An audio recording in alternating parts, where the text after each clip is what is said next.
Ada banyak kegunaannya dalam melayari media sosial. Ada yang mahu mencari kenalan, ada yang ingin berkongsi maklumat bermanfaat, ada juga yang mengumpul pengikut dan sebagainya. Dalam mengikuti aktiviti dan perkembangan seseorang di media sosial, ada yang cenderung untuk memberi komen terhadap apa yang di luar atau dipaparkan. Dalam tak sedar, kadangkala ada yang menulis komen yang mampu menggurus hati pemilik akaun sosial media tersebut. Buli cyber bukanlah perkara yang baharu, namun perkara ini semakin menjadi-jadi dalam kalangan netizen. Menghamburkan kata-kata kesat dan tidak beradab dilihat sudah menjadi kebiasaan dalam segelintir netizen. Berdasarkan laporan oleh Tabung Kanak-Kanak Pertubuhan Bangsa-Bangsa Bersatu UNICEF menunjukkan Malaysia berada pada kedudukan kedua di Asia pada tahun 2020 bagi perbuatan buli cyber dalam kalangan belia. Menunjukkan buli cyber kini menjadi masalah semakin ketara di dalam negara. Perbuatan buli cyber mampu memberi tekanan kepada seseorang sehingga ada yang cenderung untuk membunuh diri kerana tidak tahan menerima kecaman di media sosial. Seperti kes yang berlaku baru-baru ini di mana seorang pemilik akaun TikTok dipercayai cuba membunuh diri selepas menerima pelbagai komen kebencian di akaun aplikasi berkenaan.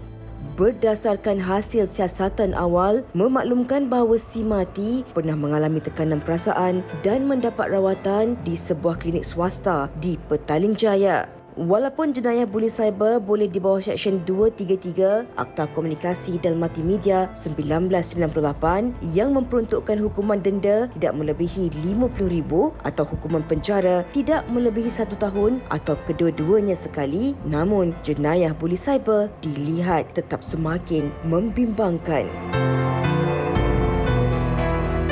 Okey, itu dia laporan berkaitan topik kita pada hari ini. Bukanlah satu topik yang baharu, adalah satu topik yang kita dah bincangkan sebelum ini, tetapi saban hari semakin menjadi. Jadi, kes buli cyber ini, dan kalau kita lihat di laman web rasmi Majlis Keselamatan Negara, Yana dan tetamu ya, ini yang tertulis iaitu perbuatan buli cyber ini merupakan perbuatan berulang dengan tujuan untuk menakutkan, mendatangkan kemarahan dan memalukan seseorang menggunakan kemudahan komunikasi, menggunakan teknologi seperti teks, chatting, email, laman web sosial, telefon bimbit dan permainan internet. Itu yang tertulis di Majlis Keselamatan Negara. Tapi hari ini kita nak bincangkannya dengan lebih terperinci. Mungkin tetamu kita pada hari ini juga ada pengalaman mereka tersendiri. Dan tetamu kita pun bukan calang-calang orangnya. Elok kita perkenalkan Sugi. Yang pertama di sebelah Yana kita bersama dengan Puan Cahaya Ibrahim yang merupakan pegawai psikologi Jabatan Perubatan Psikologi PPUM. Assalamualaikum. Selamat datang. Terima kasih. Okay, dan di sebelahnya kita bersama dengan Seliza Ibrahim ataupun Sugi, lebih mesra di sosial media dengan panggilan Zack Kirana. Cikgu Zack. Apa khabar? Sihat. Cikgu sihat? Saya sihat, Alhamdulillah. Dah sihat dah. Alhamdulillah. Berseri-seri lah cikgu kita ni. Betul-betul. Dan di sebelah Cikgu Zack lebih berseri, namanya Fizo Omar. Selamat datang Fizo. Cikgu F. Cikgu F. Berseri Cikgu F kita sebab dapat baby baru. Alhamdulillah. Terima kasih. Isteri sihat? Sihat. Nanti sampaikan salam untuk isteri. Okey, hari ni kita bawa tetamu-tetamu istimewa kita nak bercakap tentang satu topik yang berat sebenarnya. Berkenaan dengan isu cyberbully. Sebagai mukadimahnya, Puan Cahaya, mungkin boleh kongsikan terlebih dahulu apa sebenarnya yang merangkumi aspek cyberbully ni? Okey, Assalamualaikum warahmatullahi wabarakatuh dan selamat tengah hari. Kalau kita nak katakan macam yang Sugi cakap tadilah, bully cyber ini adalah satu perbuatan mengancam, mengugut, memalukan seseorang individu menggunakan platform elektronik seperti media sosial atau laman web atau SMS dan sebagainya lah. Dan komen-komen yang macam mana kita kategorikan sebagai bully adalah komen yang berunsur mengancam lah sehingga seseorang itu berasa tertekan dengan komen tersebut. Dan yang keduanya, komen-komen itu mungkin juga bersifat seperti video, gambar-gambar yang ada unsur seksual. Kita panggil sexting lah, berunsur seksual. So, dan yang ketiganya mungkin juga komen-komen yang kita utarakan di media sosial ini bersifat, maksud saya seperti kita menyebarkan, memviralkan sesuatu peribadi seseorang. Contohnya kita ambil gambar dia, kita pergi Facebook dia, kita stalker dia, kita stalk dia dan kita ambil butiran peribadi dia dan kita viralkan. Itu kita kategorikan sebagai bully cyber lah. Kita rangkum sama dalam jenayah bully cyber. Dan sudah tak sebenarnya Sugi, Cikgu Zack, Fizo, sekarang ni bully cyber ni dia dah jadi terlalu biasa. Betul. Sampaikan apa yang dikatakan oleh Puan Cahaya itu tadi. Setiap hari sebenarnya saya nampak di social media saya. Betul. Sama ada di Instagram ke, di TikTok ke, Twitter ke ataupun Facebook ke, ada je benda ni. Kalau sebelum ini, kalau hantar anak ke sekolah, cakap jangan bully orang kat sekolah. Tapi Secara hari fizikal ini, kan? Secara fizikal. Tapi hari ini kita semua, termasuk yang dewasa sendiri, harus mengingatkan diri kita yang jangan kita bully orang lain dan jangan jadi mangsa bully cyber. Dan mungkin Cikgu Zack boleh berkongsi pengalaman Cikgu Zack baru-baru ini menjadi mangsa bully cyber. Dan kata Cikgu Zack tadi, mengambil masa seminggu untuk pulih daripada itu. Saya. Nak saya nyanyi ke lagu? Awas. Silakan Cikgu. Kontroversi sebenarnya saya tak anggap dia sebagai kontroversi pada permulaannya sebab kita tengok komen saya tentang satu lirik lagu tu sebagai orang kata kapasiti saya sebagai seorang guru. Jadi saya tak letaklah disclaimer saya ni seorang guru Jadi dekat situ saya tak perasan lagu tu sebenarnya lagu yang sedang hangat sebab lagu tu pelajar saya minta saya dengar kan. Jadi bila saya dengar banyak kali, kemudian saya sangat suka lagu tu. Kemudian sampailah saya fikir alamak, ini ada kesalahan istilah yang mungkin boleh terbawa-bawa dalam karangan dan sebagainya. Jadi peranan saya sebagai guru, jadi saya tegur. Tapi saya tak sangkalah daripada teguran itu, dia memberikan, mendatangkan sensitiviti kepada penggiat sastra dan sebagainya. Yang mana saya memang langsung tak ada niat lah.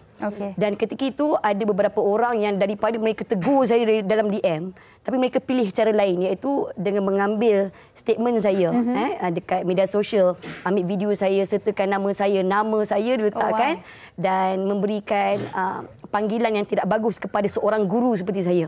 Yang mana mereka ni memberikan komen yang menunjukkan kredibiliti saya ni tiada sebagai seorang guru. Yang mana dalam banyak perkongsian saya selama ini pun memang perkongsian tentang ilmu bahasa Melayu. Dan saya yakin saya seorang pejuang bahasa Melayu yang tegar sebenarnya. Jadi apabila mereka mempertikaikan, dia kata Cikgu Zack ini memang guru yang level paling bawah, dia kata. Kata-kata itu betul-betul menusuk hati saya sebab saya seorang guru dari jiwa saya. Dan apabila mereka buat video untuk kecam saya, bukan setakat statement saja tapi video untuk kecam saya seorang yang mempunyai minda yang kuat. Yang mana kalau saya ada habit yang buruk, saya kata esok kena stop, saya boleh stop. Tapi kali ini sebab apabila kita fikir orang sekeliling kita ada tanam kebencian terhadap kita, dan bila mereka buat hantaran post tentang kebencian terhadap kita, dan ada ramai lagi yang kecam kita, dia tengok dari segi personality saya pula, luaran saya tak seperti guru biasa kan. Jadi lagi-lagi kita perempuan nak menjadi target itu sangat senang lah. Jadi saya kena baca juga sebab saya nak buat report polis. Sebab saya nak buat laporan polis, ketika itu saya bangkitlah. Saya seorang yang introvert, jadi pelik. Saya introvert sebenarnya. Kamu tak tahu. Saya professional extrovert. Saya perlu menghargai diri saya dulu, masa saya dulu, baru saya boleh jadi social butterfly. Betul. Itu saya. Sebab tu saya tinggal seorang selama 8 tahun. Saya tak tinggal bersama dengan orang lain. Lepas tu pelik, saya dah berubah sikap yang mana dalam tempoh seminggu tu saya mula mencari orang sebab saya tak boleh sunyi. Saya tak boleh sunyi. Saya minta seorang kawan saya pandu saya sebab saya seorang yang memang suka memandu. Saya minta kawan saya pandu dari rumah saya Damansara pergi ke Seremban pada waktu malam pukul 1 pagi. Wow. Saya perlukan sesuatu, orang kata distraction lah. Ini yang dikatakan bully cyber memberikan kesan terhadap emosi, mental dan juga fizikal. Dan berbalik kepada apa yang Puan Cahaya katakan tadi juga, mengancam, kita rasa terancam, kita rasa takut, dan apabila ia melibatkan maruah kita. Dalam kes ni Cikgu Zack dah terasa macam reputasi tu, kalau bahasa Inggerisnya tarnish, memang dah rosak, tercalar dalam arti kata lain. Wow. Kejap lagi kita akan tanya macam mana cikgu bangkit semula dan pulih. Okey. Dan Fizo, rakyat Malaysia mengenali Fizo sebab ialah sebagai seorang selebriti, public figure. Lagi senang sebenarnya cikgu, Puan, untuk orang kata menjadi target, easy target. apa sahaja yang dikongsikan akan senang akses oleh publik ataupun masyarakat. Macam mana sebenarnya Fizo menjadi seorang public figure ni menangani isu-isu apabila ada kata-kata negatif yang diberikan kepada Fizo dan lebih teruk lagi kepada orang-orang di sekeliling kita, orang-orang yang kita sayang? Jadi kebal lah. Pasang perisai. So mental kena kuat, emosi kena kuat. Okey, betul, kita tak boleh elak. Especially kita tak boleh ubah orang lain. So apa yang kita boleh ubah diri kita. So once you decide to be a celebrity, public figure, syarat utama jiwa kena kental lah. Hati tak boleh koyak, tak boleh jadi hati tisu. Sometimes kita tak boleh salahkan orang. Mungkinlah contoh kita buat posting apa-apa kan. Niat kita lain. Tetapi orang yang menerima tu pandangan dia lain. So kita menghormati pandangan dia orang. So sometimes bila ada, bukan sometimes lah, selebriti ni ada je kau post makan pun salah, kau post ni habis tu aku nak buat apa kan. So kau tak jadi selebriti lah. So that's why saya cakap kena kebal, apa-apa orang cakap kita tahu apa yang kita buat. That's it. So kalau saya macam nak jadi kebal, sebenarnya saya tak baca komen. Saya baca komen-komen yang positif, yang negatif tu saya ini negatif saya terus filter letak tepi ataupun saya terus delete supaya saya tak nak benda ni kacau emosi saya yang saya tak nak saya jadi mangsa buli cyber. Betul. So I avoid it, I terus distract. I tak nak fokus pada yang negatif. I hanya fokus pada yang positif saja. Tapi pernah baca tak? Pernah terbaca tak yang... Pernah terbaca. Tapi saya cuba elak. Kalau katalah contoh, saya tahu hari ni ada isu yang panas. Orang tengah kecam saya. So saya put away my phone. Sebab tahu dah kalau pegang phone saya akan baca. Ataupun dekat phone tu ada Instagram punya app saya akan sorok kat mana-mana. Dalam phone juga saya tak letak kat depan. Ataupun saya delete dulu. Tunggu keadaan reda dan saya tengok balik. And then saya bagi tahu dekat staff saya, jangan bagi tahu saya kalau ada benda-benda negatif. Which is kalau kita buat silap, kita terimalah. Tapi kalau kita tahu this is not my mistake, itu kita hormat pandangan dia orang. So saya tak baca dan saya tak nak ambil tahu. Kalau di satu show di US, ada satu show ni dia kata dia celebrities read mean tweets about them. Ciapan yang negatif tentang mereka. Pernah ataupun tidak terbaca yang paling teruk dan memberi kesan kepada Fizo? Apa perkataan ataupun yang dilontarkan tu yang sehingga ke hari ini macam susah nak lupa? Bila dia cerita kita buat mistake ataupun like I said lah, kita hanya bagi pandangan kita, mereka tidak setuju. Dalam hal ini tak ada siapa salah, tak ada siapa betul, tapi pandangan berbeza. So bila ada komen-komen yang terus mengecam mak bapak engkau, sebut nama anak. Itu yang menyukarkan. Itu yang tak maaf cakap kalau jumpa depan-depan. Hilang gigi tu. Hilang gigi. Sebab mereka melibatkan orang di sekeliling kau tak puas hati kita. aku, kau cerita aku kan. Betul. Tapi sorry I just tambah sikit. Diorang ni normally, dia jadi satu trend dalam social media. Kalau aku kecam selebriti, aku dapat komen yang banyak, aku dapat limelight. So diorang bukan nak kecam sangat, tetapi diorang nak get attention in social media untuk tambahkan followers. So semua nak jadi hero. Itu kebanyakannya. And then bukan saja netizen saja, tapi minta maaf cakap mereka yang cerdik pandai pun menggunakan strategi yang sama, which is not good lah for me. Sebab itulah 3 hari yang lepas wanita perhatian. hari ini kita bawa topik tu. Tapi yang pasti Fizo, Cikgu dan juga Puan Chaya, dalam kalangan pembuli-pembuli cyber ada ramai juga yang masih memberikan komen-komen yang positif dan seperti yang Fizo katakan, Fizo ambil yang positif kan. Fizo cuba ketepikan yang negatif. Baik, kita dah dengarkan daripada ketiga-tiga tetamu kita. Apa kata Yana? Kita dengarkan juga pandangan orang ramai berkaitan topik kita hari ini. Pada pendapat saya tentang orang yang cyberbully ini, sebenarnya mereka mempunyai satu masalah sosial. Jadi mereka menggunakan cyberbullying untuk mengadaptasikan masalah mereka yang untuk bergaul. Okey, tentang cyberbully ni saya berpendapat diorang ni ada rasa insecure dan nak rasa power ke atas orang lain. Cara saya untuk elok daripada orang lain untuk komen negatif, saya akan berfikir 2 kali sebelum post sesuatu di media sosial. Okey, Farah setuju yang lain orang, lain pendapat dia, lain orang, lain cara dia. Tapi kita sebagai seorang Muslim, especially Farah rasa adalah tanggungjawab kita untuk menjaga hati sesama kita. Kalau kita adalah seorang yang ada adab, kalau kita adalah seorang yang ada empathy, kita takkan buat macam tu dekat orang lain. Sebab kita pun tak tahu apa situasi sebenar. Kita tengok melalui social media je, kita tak tahu apa masalah mereka, apa cerita mereka, apa yang mereka tak share. Kita tak boleh nak ubah orang. Jadi Farah try untuk elak post sesuatu perkara yang tengah sensitif ataupun tengah panas. Sebab bila kita tengah marah, kita banyak benda kita nak share, banyak benda yang kita nak bebel kan. Tapi Farah akan belajar untuk tunggu dulu, tenang dulu, rasional dulu, baru share. Dan caption especially sebelum Farah post, Farah akan ulang-ulang baca. Adakah Farah akan make sure adakah dia sensitif ke tak, mengguris ke tak, mengaibkan ke tak. Bagi saya, orang yang bully cyber ni sebenarnya orang yang penakut. Sebabnya mereka tak berani nak cakap apa-apa kalau kat depan. Percayalah, mereka berani cakap kalau adalah alam maya saja. Dan sebenarnya perbuatan bully, cakap benda-benda yang tak sepatutnya, statement-statement yang mungkin akan mengguris hati seseorang tu, datangnya daripada refleksi diri sendiri. Saya rasa kita yang kena tapis diri kita sendiri dari baca perkara-perkara yang seperti itu. Contohnya kalau terlalu banyak komen, nampak nama dia selalu komen, kita block je. One click away, block je. Tak payah layan, tak payah masuk hadis.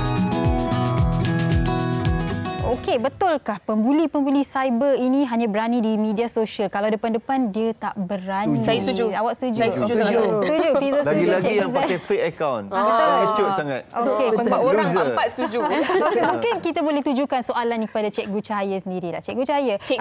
Cikgu Cahaya. Sebab saya baca komen-komen di Facebook. Ini daripada Natira ya. Bully cyber menjadi-jadi sehingga ada yang membunuh diri akibat tertekan dengan kecaman dan tomahan. Tiba masa untuk semua orang belajar mengendalikan emosi dan menyayangi diri sendiri. Hidup ini bukan atas kata-kata atau tanggapan orang lain. Ini satu lagi komen daripada Shasha. Suatu ketika dulu saya pernah mengalami bully cyber. Boleh jadi stres dan kemurungan. Alhamdulillah sekarang saya cuba kuatkan diri dan tepis segala kecaman yang negatif di media sosial. Okey. Tadi kita dah semua bersetuju yang mereka yang pembuli-pembuli cyber ini adalah mereka yang penakut. Keduanya, macam mana kalau kita sebagai mangsa ini nak menguatkan diri kita? Apa yang sebenarnya berlaku pada mental, emosi dan fizikal kita, Puan Cahaya? Okey, baik segi. Kalau kita nak cakap tentang kesan lah kan. Kesan bully cyber ni sendiri kepada mangsa bully. Mungkin saya boleh kategorikan sebagai ada 3 kesan. First adalah dari segi fizikal. Yang keduanya dari segi mental dan yang ketiganya adalah kesan-kesan lain. Okey, bila kita bercakap dari segi mental, physical of course akan ada kesan pada fizikal individu itu sendiri seperti kadang-kadang mereka kurang tidur. Maksudnya insomnia, tak boleh nak tidur malam disebabkan teringat-ingat komen atau kecaman-kecaman yang ada di sosial media mereka. Dan yang mungkin juga mereka mengalami kesukaran untuk makan. Maksudnya saya kurang tak lalu makan. Yes, tak lalu makan. Kurang nak makan. Yes, fikir apa orang nak duk cakap. Dan ada juga kadang-kadang mereka ni yang turun berat badan yang sangat mendadak sebabkan tak makan, tak tidur. So itu yang kita nampakkan kesan dari segi fizikalnya lah. Dan yang keduanya dari segi mental. Mental ni paling jelas sekali kita tengok. Kan ramai mangsa-mangsa bully ni mengalami kesan dari segi mental, which is mereka rasa tertekan, rasa trauma yang pertamanya. Yang keduanya tertekan, stres bila ada ramai orang kecam. Kita tak pernah ada orang kecam kita. Kan anak-anak yang baru naik, baru jadi famous kan. So kita tak pernah ada kecaman yang macam tu, tiba-tiba kita dapat. So memang akan memberi satu impak yang kuat lah. Maknanya kita ada dalam keadaan tertekan, resah, takut, marah. So akan memberi impak yang di situ. Dan yang ketiga tadi saya cakap kesan-kesan lain. Maksud kesan-kesan lain ni adalah dari segi penghargaan diri, keyakinan diri kita. Self-esteem. Yes, self-esteem. Kita jadi tak berani dah nak berhadapan dengan orang. Disebabkan kecaman tu kita rasa malu nak berhadapan mungkin dengan ahli keluarga, mungkin dengan masyarakat. Kan bila kita dah famous, orang pergi sana macam cikgu. Lepas tu orang pun akan cakap, hari tu macam ni ke? Kan? So kita akan rasa malu dah nak berhadapan dengan masyarakat. So ketiga-tiga kesan ni tadi, itu yang akan kadang-kadang menjurus kepada seseorang itu mengambil nyawa sendirilah. Sampai ke satu tahap yang mereka rasa macam mereka dah tak boleh nak blend dah dengan apa yang berlaku ni. So diorang rasa better diorang letak satu tanda noktah dekat situ. So dia orang mengambil nyawa Sebenarnya mereka. saya alami ketiga-tiganya. Saya turun 2 kilogram. Oh, wow. 2 kilo lebih. Yalah, cikgu memang slim, cikgu. Ya, awal.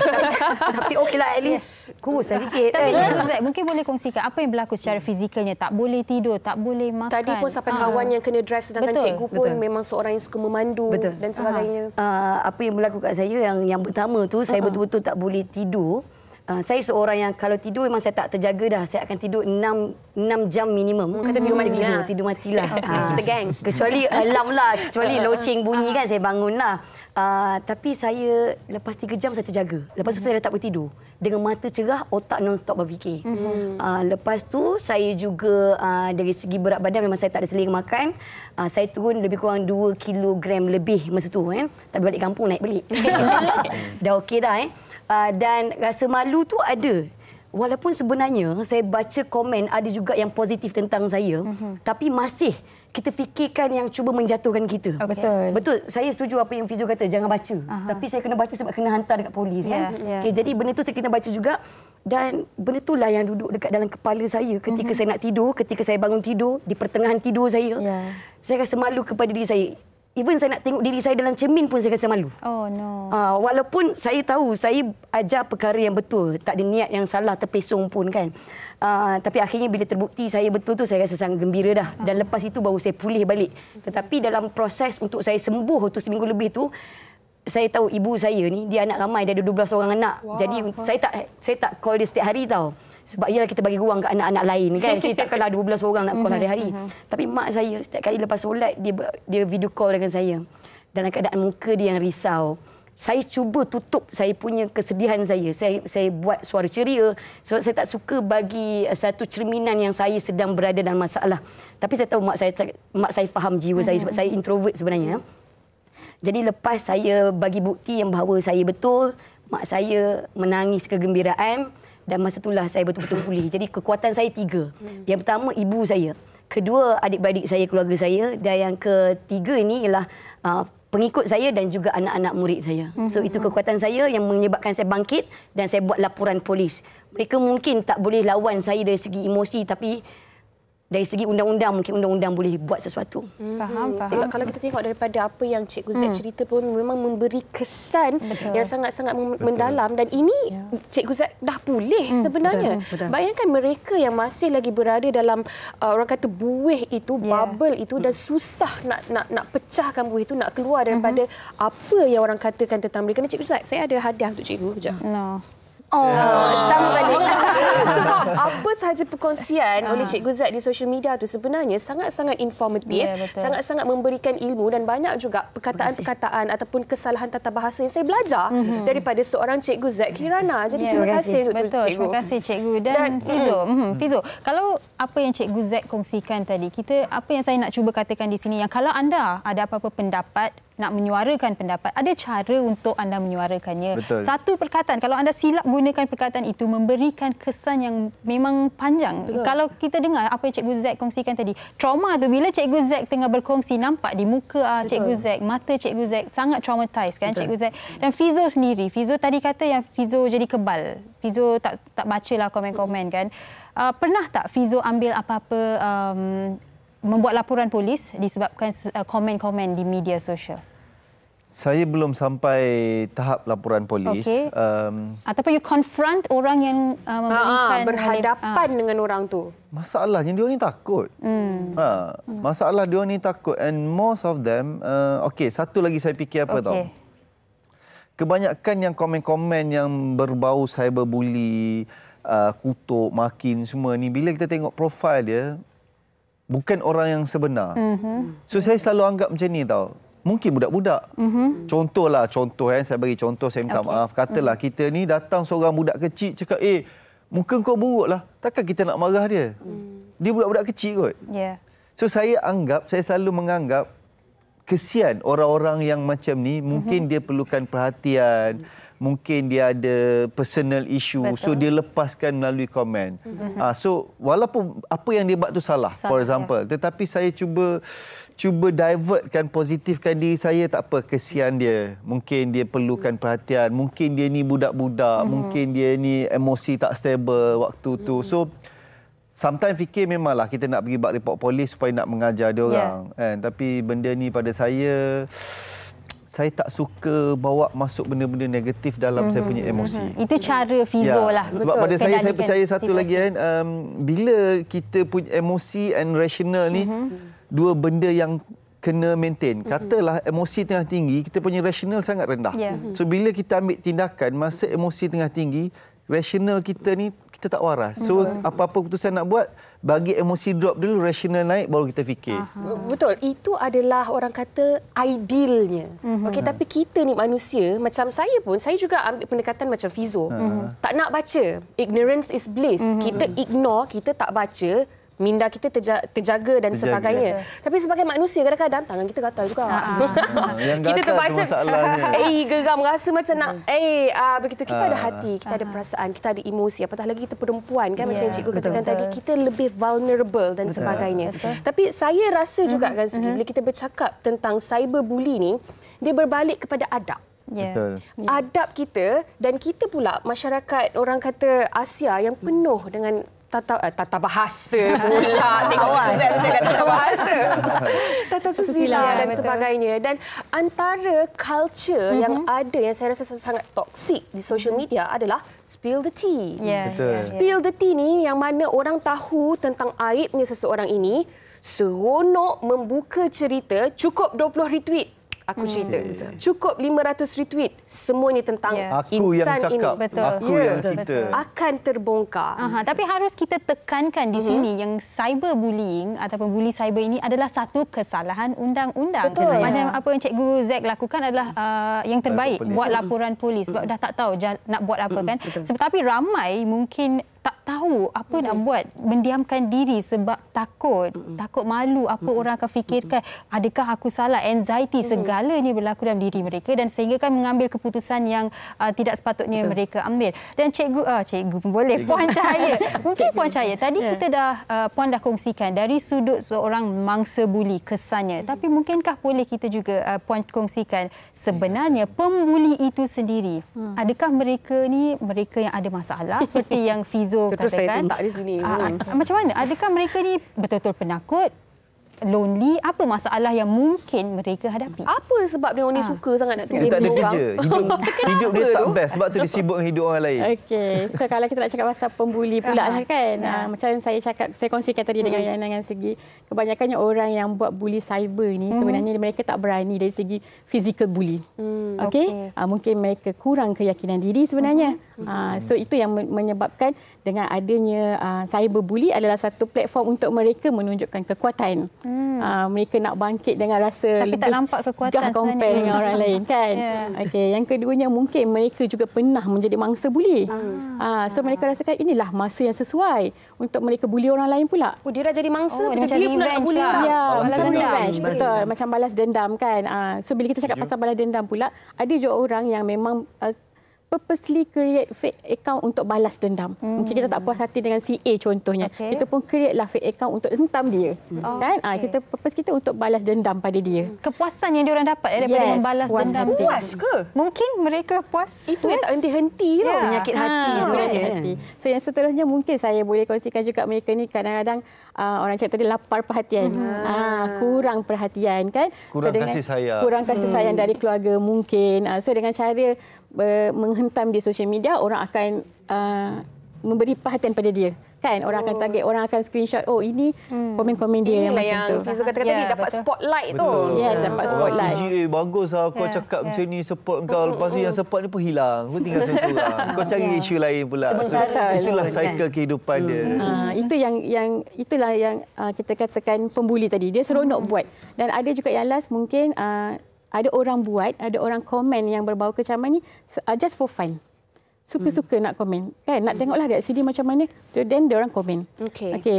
Di situ yang kita nampak, kalau kita tengok ada satu kajian, dia ada generation gap tau. Kadang-kadang kalau kita tengok zaman sekarang ni, pembuli ni kebanyakan dari golongan remaja dan macam usia awal 30-an dan sebagainya macam itulah. So mereka ni ada generation gap. Dalam kajian tu menyatakan wujud generation gap di mana komen-komen yang diutarakan tu dirasakan just for fun, tapi untuk mereka yang menerima mungkin mangsa tu berusia 40-an, 50-an, benda tu agak serius. Betul. Kan? Bagi mereka just for fun. Tapi bila orang yang terima tu, macam kes yang sebelum ni, mungkin dia ambil benda tu adalah satu benda yang serius. Betul. Itu yang kita katakan kenapa mereka nak membuli. Banyak lagi sebenarnya yang kita rasa nak tanya, tapi sempat nak tanya. Perbincangan ni rasa macam pendek sangat bila ada speaker yang best macam ni kan. Di hujung perbincangan kita ni kan, Cikgu Zat, terutamanya sebagai seorang pendidik, sebagai seorang mangsa buli, seringkasnya mungkin ada sesuatu yang cikgu nak sampaikan kepada mereka di luar sana, khususnya kepada mereka yang mengalami tekanan yang cukup besar dalam hidup mereka disebabkan oleh cyberbully ni, Cikgu. Seringkasnya, Cikgu. Ini saya bercakap berdasarkan pengalaman. Yang paling penting sekali, awak kena ada support system yang sangat baik. Okay? Jadi jangan bersendiri, sebab bila bersendiri ni kadang-kadang suara syaitan tu mungkin akan dorong kita untuk melakukan perkara yang boleh menyakiti kita. Okay? Jadi cari support system yang boleh dipercayai dan memang kita tutup akses kita kepada negativity. Cuba perkara yang baru, cuba distract diri kita. Yang paling penting sekali, dekatkan diri kita dengan Tuhan. Itu antara perbualan yang paling bermakna lah saya rasa kan. Dan yang paling penting juga undang-undang. Undang-undang tu mungkin boleh memberi sedikit ketakutan kepada mereka. Dan saya sebagai guru juga, saya nak tunjukkan perkara yang betul kepada anak-anak murid saya. Betul. Jadi yang paling penting emosi kita kena selamatkan dahulu. Okey, Buat laporan polis, buat laporan MCMC. Fizo seringkasnya. Okey, pada saya just nak pesan lah kepada yang ada fake account tu, ingat fake account tu sebenarnya boleh cari sekejap je sekarang ni, pihak government nak cari. And then saya sarankan kepada pihak kerajaan sekarang, which is dah ada, cuma mungkin kita memperhalusi lagi akta untuk hukuman yang setimpal kepada mereka yang membuat buli cyber ni. Mungkin prosesnya dipercepatkan. Contoh, hari ni kita report, esok tu dapat tangkap, supaya bila adanya benda macam ni menakutkan orang lain yang cuba nak buat benda yang sama. So dengan sini kita boleh selamatkan mangsa-mangsa buli. Dalam erti kata lain, execution ataupun pelaksanaannya. Betul. Baik, kita nak ucapkan terima kasih kepada ketiga-tiga tetamu. Walaupun saya rasa macam nak sambung perbincangan ni, tapi di sini saja perbincangan kita pada hari ini. Terima kasih Puan Cahaya, Cikgu Zack dan juga Fizo. Dan anda di rumah, ini peringatan buat kita semua, termasuk saya, Yana. Ya. Kalau anda ingin menyuarakan pendapat anda, sekali lagi saya nak katakan yang kita gunakan cara terbaik. Kata-kata yang kita gunakan tu, gunakanlah kata-kata yang boleh membantu orang, bukan mengancam orang lain. Ya. Words are sharper than a sword. Kata-kata tu lebih tajam daripada pedang. If you do not have anything nice to say, don't say anything at all. Kalau tak ada benda baik yang nak cakap, lebih baik berdiam diri. Okey, baik. Kita akan berhenti berehat seketika, kembali selepas ini bersama dengan Tree Hill.